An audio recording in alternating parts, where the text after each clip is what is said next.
On the Eastern Front, the air was so brutal that some fighter pilots flew 1,400 combat missions.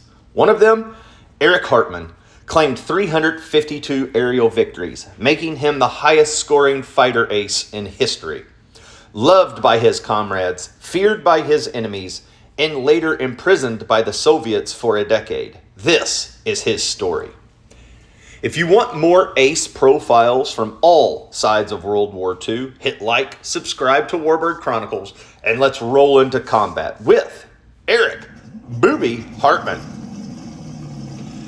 Erich Hartmann was born 1922 in southwest Germany. His childhood was shaped by two things: the chaos of post-World War I Germany and a mother who was a pilot herself. She flew gliders, and young Erich followed her to the air.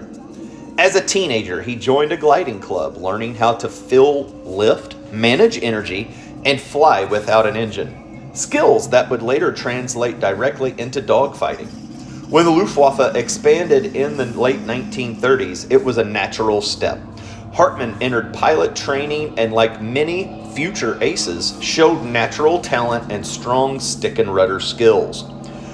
By the late 1942, he was posted to the Europe front of a Bf 109 pilot, and he went around JG's, tongue-tied, 52, the unit that would become home to several of Germany's top aces. Arriving at the front did not turn Hartmann into the super ace overnight. On one of his early sorties, his misjudged a landing in the pattern. He ran out of fuel, crashed his Bf 109 attempting to land, and his more experienced comrades were not impressed by him. They nicknamed him Booby, or Booby, little boy, and for what seemed to be something that he would live up to, the Eastern Front was a brutal teacher. Under the mentorship of seasoned aces like Walter Krupinski and Günter Roll, Hartmann began to refine his flying, his discipline, and his approach to combat. He learned quickly that on this front, survival and success depended on patience, teamwork, and the strict adherence to tactics, not flashy heroics. Hartmann's signature tactic was simple and terrifying. He would climb to a position of advantage, usually above and behind an enemy formation, wait, sometimes for minutes, for the perfect angle and moment, dive in, closing to extremely short range, often so close that the enemy aircraft nearly filled his gun sight. Fire a single short burst from his Bf 109 cannon and machine guns, then break away and climb back out. He avoided dogfighting and turning circles unless he had no choice. Instead, he fought a war of ambush and energy, what we now call boom and zoom. The closer his shots, the less chance of missing, and more likely the target would go down in flames just from a few rounds. Hartmann later said if he could see the enemy pilot's rivets and markings clearly, he was at the right distance. That philosophy kept his ammunition consumption low, his kill percentage high, and his exposure time as short as possible. From 1942 to 1945, Hartmann fought almost continuously on the Eastern Front. As the war went on, the Red Air Force expanded, and there were plenty of targets and plenty of dangers. He flew over Kuban, Ukraine, Romania, Hungary, and finally Germany, battling a consistently improving Soviet Air Force flying types like Yak series, the LA-5 or LA-7, and the Lend-Lease aircraft such as American-built P-39s and P-40s.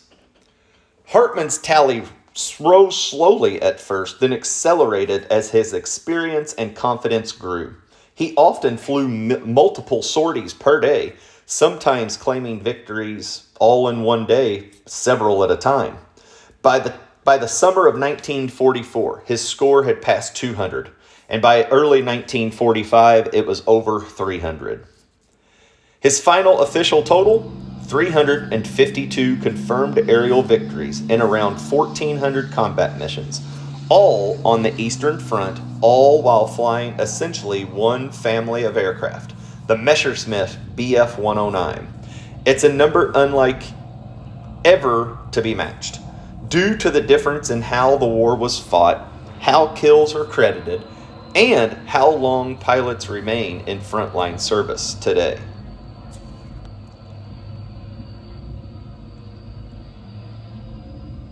Hartmann wasn't just a scoring machine. He was also a leader and teacher. As his reputation grew, he rose to command elements and eventually a group. Yeah, you're going to blow me that one up in the comments. Not AI, hashtag. Pilots under his command later recalled that he was calm and soft-spoken on the ground, very strict about formation discipline, always focused on bringing his men home, not chasing glory. He was known for refusing to claim uncertain kills. If he didn't see the enemy aircraft actually go down, he often wouldn't file it. Despite German propaganda going for the big number, ironically, that means his real total might actually be higher than the recorded 352. At the same time, it's important to remember he flew for Nazi Germany. His skills and professionalism existed within a regime responsible for immense crimes. That tension between a pilot's individual abilities and the cause he fought for is part of what makes studying aces like Hartmann complex, but important to history for all countries. In May of 1945, as Germany collapsed, Hartmann surrendered to American forces, but because he had fought the Soviets so effectively, the Allies turned him over to the Red Army. He was accused of war crimes, charged many historians considered politically motivated rather than evidence-based, and was sentenced to a lengthy term in Soviet labor camps. He spent roughly 10 years in captivity, enduring harsh conditions before being released and reunited with Western Germany in the mid-1950s. Incredibly, Hartmann went back into uniform, this time as an officer in the new West German Air Force. He helped train a new generation of pilots and flew early jets before retiring after disagreements about aircraft procedures and safety. Erich Hartmann's legacy is a mix of raw flying skill, tactical discipline, and historical controversy. On one hand, his record of 352 victories, his emphasis on close-range precision, and his reputation for looking after his wingman has made him a case study in flying tactics all over the world.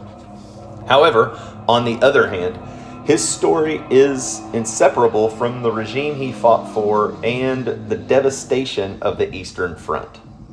For aviation fans, he's a reminder that extraordinary flying ability can exist in the service of a deeply flawed cause, and that studying his methods does mean endorsing the ideology behind the wings he flew for. If you enjoyed this look into Erich Hartmann, the top scoring ace of all time, hit like, share the video with another Warbird fan, and please consider subscribing to Warbird Chronicles for more stories from every cockpit of World War II, Allied, and Axis.